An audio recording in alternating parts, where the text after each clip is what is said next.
Bismillahirrahmanirrahim.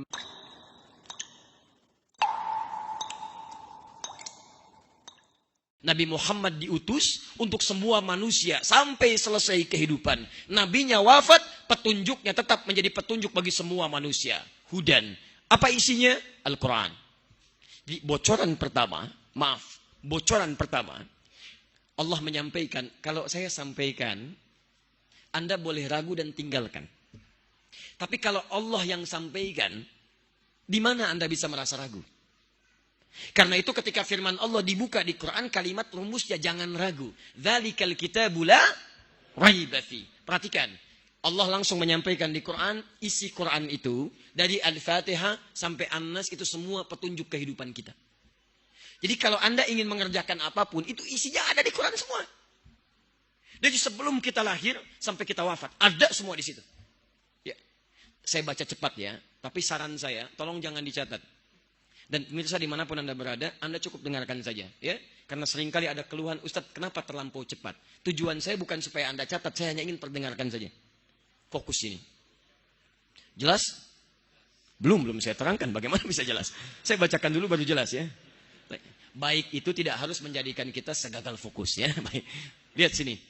Sebelum terlahir bagaimana kandungan supaya nyaman, tentram. Kemudian terlahir anak yang saleh. Quran surah ke-7 ayat 189. Begitu dilahirkan bagaimana kemudian memohon supaya ASINya mengalir lancar. Pembagian tugas ibu dan ayah berjalan dengan baik. Ibu menyusui hampir 2 tahun, ayahnya kemudian menyiapkan perlengkapan-perlengkapannya. Quran surah kedua ayat 233. Dari usia 2 tahun sampai menjelang balik, dia mulai belajar. Pendidikan pertama apa yang diberikan supaya dekat dengan Allah? Taat pada kedua orang tuanya, baik akhlaknya dan gemar ibadahnya. Quran surah 31 ayat 13 sampai dengan 31-nya. Dia mulai belajar supaya cepat memahami pelajaran apa yang harus dia berikan dan dia lakukan. Quran surah ke-9 ayat 122. Kalau dia belajar bagaimana mencari ilmu yang menghadiri majlis, meningkat iman dan takwanya, bukan sekedar tambah ilmunya tapi imannya menguat. Quran surah ke-58 ayat ke-11-nya. Kemudian dia mulai meningkat lagi, bergaul lagi, punya teman semakin meluas. Bagaimana mencari teman yang baik ketika bergaul di setiap tempat, kadang merantau. Bagaimana meningkatkan takwa dalam kondisi demikian. Quran surah 49 ayat ke-13. Sampai ia temukan pasangannya, mulai muncul sifat cintanya, mulai menghadirkan lamarannya. Bagaimana cara melamar terbaik? Cari maharnya di Quran surah ke-4 ayat ke-4. Terjadi pernikahan di Quran surah 30 ayat ke-21. Membagi tugas di rumah tangga Quran surah ke-4 ayat 34. Laki-laki mulai mencari nafkah yang standar di Quran surah ke-2 ayat 168. Kalau Anda baru bergerak, kemudian rizkinya cepat mendatangi Anda. Quran surah kedua ayat 172. Kalau Anda belum bergerak tapi sudah ditunggu oleh rizkinya, dibukakan pintu keberkahan langit dan bumi. Amalannya di Quran surah ke-7 ayat ke-96. Maka saat Anda bekerja itu jangan dikira mudah. Kadang-kadang tantangannya tidak mudah. Ada yang iri, ingin menyungkurkan, ingin menyingkirkan. Maka Anda lakukan amalan bangun di malam hari, mohon kepada Allah kebaikan. Quran surah ke-17 ayat 79 sampai dengan 81-nya. Maka istri Anda pun di rumah merawat anak-anaknya. Itu tidak mudah. Tidak segampang Anda bekerja mungkin di luar. Kadang-kadang ada anak-anak yang sulit diatur. Kadang berkata ketika dimintakan perawatannya. Maka merawatnya di Quran surah ke-17 ayat 23 sampai dengan 27-nya. Kadang-kadang yang di sini lelah, yang di rumah lelah. Selelah apa? Kalau ringan-ringan Quran surah ke-26 ayat ke-80. Kalau penyakitnya kata dokter ini nggak ada obatnya. Mustahil ada obatnya. Tidak ada yang mustahil bagi Allah. Nabi Ayub saja yang penyakitnya tidak pernah diderita orang sebelumnya. Tidak akan dialami orang setelahnya. Dia mengerjakan amalan, kata Allah akan disembuhkan. Dan Allah berjanji orang yang mengikuti amalan Ayub akan disembuhkan. Quran surah ke-21 ayat 83 sampai dengan 84-nya. Kemudian ada orang yang ketika bekerja ada gangguan yang luar biasa sampai membuat dia gelap mata, sulit sampai merasakan, ya Allah, kenapa saya bisa begini? Jangan khawatir, ada yang lebih dahsyat dibandingkan kamu. Namanya Nabi Yunus, saking gelapnya masuk ke perut ikan paus. Kamu tidak pernah berada di sana. Lakukan amalan seperti Yunus, kamu akan dibebaskan dari kegelapan. Quran surah ke-21 ayat 87 sampai dengan 88-nya. Sudah berumah tangga, ada yang belum punya keturunan, tidak usah mengeluh, ada yang lebih hebat lamanya dibandingkan Anda. Namanya Nabi Zakaria, rambut sudah memutih, fisik sudah mulai letih, sudah puluhan tahun, beliau Nabi, beliau Rasul, istrinya divonis menopause, bahkan mandul, tidak putus asa berdoa kepada Allah, memohon kepada Allah, dikabulkan doanya, punya anak. Quran surah 19, ayat kedua sampai dengan ayat ke-15-nya. Amalannya di Quran surah ketiga, ayat 38 sampai ayat 39-nya. Nabi sampai sepuh bisa sabar. Anda bukan Nabi, bukan Rasul, kenapa nggak bisa sabar? Karena itu Anda mesti pelajari bagaimana cara bersabar. Pelajari masalahnya dulu. Dari yang ringan, yang menengah, sampai yang berat. Kalau Anda sudah paham masalah, Anda mudah mengatasinya. Quran surah kedua, ayat 214. Bagaimana mengatasinya? Quran surah ketiga, ayat 142. Apa jenis masalahnya? Quran surah kedua, ayat 155. Bagaimana mengatasinya? Ayat 156 sampai 157-nya. Sampai Anda berkembang lagi. Semakin luas lagi. Anda sukses. Bagaimana cara bersyukurnya? Quran surah ke-14, ayat yang ke-7. Kemudian Anda tumbuh lagi, mulai usia 40 tahun, mulai berkembang, orang tua masih ada. Bagaimana cara berbaktinya? Quran surah 46, ayat ke-15. Sampai Anda semakin berkembang, sampai di puncaknya Anda menyimpulkan, apakah saya akan hidup selamanya? Tidak. Walaupun usia Anda semakin tinggi, bahkan Anda sudah mulai tidak sadar. Sudah masuk kepada fase mulai melupakan sebagian dari kehidupan Anda seperti anak kecil keadaannya. Quran surah ke-22 ayat yang ke-5-nya. Kemudian Anda mulai masuk kepada fase di ujung-ujung kehidupan. Mulai kedatangan maut. Quran surah ke-3 ayat 185. Dibawa oleh malaikat maut. Quran surah ke-32 ayat yang ke-11. Datang dengan ajal. Quran surah ke-7 ayat 34. Bagaimana cara mengambilnya? Kalau ingin dipanggil dengan tenang, perbanyak amal soleh. Ada di Quran surah 89 ayat 27 sampai ayat 30. Ya ayyatuhan nafsul mutmainnah, irji'i ila rabbiki radiyatan mardiyah. Tapi kalau Anda ingin sedikit menegangkan sambil dipukulin malaikat, silahkan. Itu pilihan. Ada di Quran surah ke-8 ayat ke-50. Masuk ke alam kubur. Saya beritahu dari sekarang, sebelum ke alam kubur, pelajari dulu kenikmatan alam kubur. Disiapkan dari sekarang. Anda paham malam pertama di alam dunia, Anda mesti tahu malam pertama di alam kubur. Ada yang nikmat, amalannya di Quran surah ketiga, ayat 169 sampai 171. Saking nikmatnya bahkan ingin mengabarkan pada yang belum meninggal. Kalau bisa cepat meninggal aja, di sini lebih enak daripada di situ. Masya Allah. Tapi kalau Anda ingin seperti Firaun, silahkan ditampakkan neraka dari pagi sampai petang. Quran surah ke-40, ayat 46 sampai dengan 47-nya. Sampai masuk suasana hari kiamat. Satu surah sekaligus, surah 75.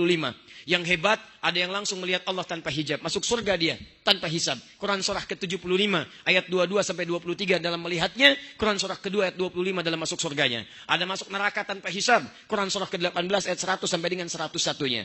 Hadirin, mulai masuk ke dalam surga. Yang surga tinggal pilih ada 4 tingkatan. Surga bersama para nabi, tetangganya nabi semua, orang soleh, para syuhada, orang jujur. Quran surah yang keempat, ayat ke-69. Yang kedua di taman surga, bisa melihat Allah, dilayani langsung, tidak ada pelayan surga, semua diberikan dengan keindahan. Quran surah ke-51, ayat 15 sampai dengan ayat 23. Ada yang surganya seluas langit dan bumi. Quran surah ketiga, ayat 133 sampai 134. Ada surga biasa yang bisa didapatkan. Quran surah kedua, ayat ke-25. Masing-masing dari surga yang paling rendah sampai paling tingginya surga Firdaus yang dicapainya. Quran misalnya surah ke-23, ayat pertama sampai dengan ayat ke-9-nya. Ada yang masuk neraka, neraka paling ringan. Quran surah keempat ayat 56. Begitu dicelupkan, hancur tubuhnya plus dengan kulitnya. Satu harinya 1000 tahun, 1 menitnya 48 detik. Kullama, lihat, nadijat juluduhum, setiap dimasukkan, dicelupkan, hancur semua tubuhnya. Baddalnahum juludan ghairaha. Diangkat lagi, hadir lagi kemudian kulit yang baru. Supaya merasakan liyadzuqul adzab. Puncak paling tinggi neraka jahanam untuk orang munafik dan orang-orang kafir. Informasinya dari Quran, orang munafik masuk duluan, orang kafir kemudian nyusul. Quran surah keempat ayat 140, paling kiri sebelah bawah. Ada semuanya. Apa yang tidak ada? Salat ada, zakat ada. Quran surah kedua ayat ke-43, ayat ke-45, ayat 153. Dikerjakan 5 waktu ayat ke-11. Quran surah 11 ayat 114. Ditegaskan di Quran surah ke-78. Surah ke-17 ayat 78. Waktunya diatur di Quran surah ke-4 ayat 103. Dijaga waktunya di Quran surah kedua ayat 238. Ada semua. Bahkan tubuh kita dari ujung kepala sampai ujung kaki ada semua. Mata, bagaimana mengerjakan fungsi mata? Quran surah ke-24 ayat 30 untuk laki-laki, ayat 31 untuk perempuan. Mulut, apa yang harus dikerjakan oleh mulut? Jangan bicara yang kotor-kotor. Quran surah ke-49 ayat 11 sampai ayat 12. Sampai ke tangan ada, sampai ke ujung kaki. Quran surah ke-25 ayat ke-63. Jangan dipakai sombong. Quran surah 31 ayat ke-18-nya. Ada semua. Apa yang tidak ada? Jadi Anda yang suami, keluarkan ayat-ayat rumah tangga di Quran. Anda keluarkan, tilawahi dengan istri di rumah. Bawa ayat-ayat Quran tentang rumah tangga. Anda yang pebisnis, keluarkan ayat-ayat bisnis dari Quran. Tilawahi itu, praktekkan dalam kehidupan. Begitu Anda praktekkan, semua aspek kehidupan kita, Allahu Akbar. Janji Allah, hidup Anda akan tenang, hidup Anda akan senang. Karena itulah diutus Nabi, untuk menerangkan semua ayat Quran ini, dipraktekkan dalam miniatur kehidupan. Perhatikan. Ketika Nabi diutus menerangkan isi Quran, tiba-tiba manusia-manusia jahiliyah itu yang hidup dalam tempat komunitas umat yang terbelakang. Jauh dari Romawi, ketinggalan dari Persia, akhlaknya minim, minus luar biasa. Maaf, setiap hari ada onar, pembunuhan, zina, macam-macam ada, mabuk tak terlukiskan. Tiba-tiba diturunkan Quran, diajarkan oleh Nabi, manusia-manusia itu dari kasar tiba-tiba jadi lembut. Dari pencela jadi pecinta. Dari pemukul jadi perangkul. Dari yang paling pelit jadi paling perhatian. Sampai-sampai kata Quran surah 59 ayat 9 sampai 10, wa yu'thiruna ala anfusihim walau kana bihim khasasah. Tadinya pelit luar biasa, sekarang yang dimiliki pun kalau bisa dibagi dengan temannya. Luar biasa. Persia dikalahkan, Romawi ditaklukkan, muncul peradaban. Hebatnya, baru pada saat itu muncul istilah sampai dengan sekarang. Biasanya peradaban itu dilekatkan dengan nama daerahnya, nama umatnya. Mesir maju, peradaban Mesir kuno. Yunani maju, peradaban Yunani. Persia maju, peradaban Persia. Romawi maju, peradaban Romawi. Babilonia, peradaban Babilonia. Tapi Arab maju, sampai sekarang belum pernah ada istilah peradaban Arab. Peradaban Islam di Arab. Dibawa ke Spanyol, Spanyol maju, peradaban Islam di Andalusia, Spanyol. Dibawa ke Irak, ke Baghdad, peradaban Islam di Baghdad. Islam dengan Qurannya. Dengan Qurannya. Maka Nabi mengajarkan itu, ajarannya tadi disebut dengan syariat. Kalau kita ingin ikuti petunjuk Nabi, diikuti sampai ditemukan petunjuknya. Maka cara kita mengikuti garisnya, jalannya, itu disebut dengan manhaj. Kalau sudah jadi kebiasaan dalam kita mengikuti, itu disebut minhaj. Quran surah yang kelima, ayat ke-48. Likulli ja'alna minkum syir'atan wa minhaja. Setiap umat kami berikan syariat yang khusus, dan kami berikan minhaj untuk diikuti. Cara mengikutinya disebut dengan manhaj. Disinilah kita akan mulai menemukan manhaj diterapkan pada umat sampai ketemu kalimat madhab, sampai di akhir baru kita tutup dengan persatuan umat.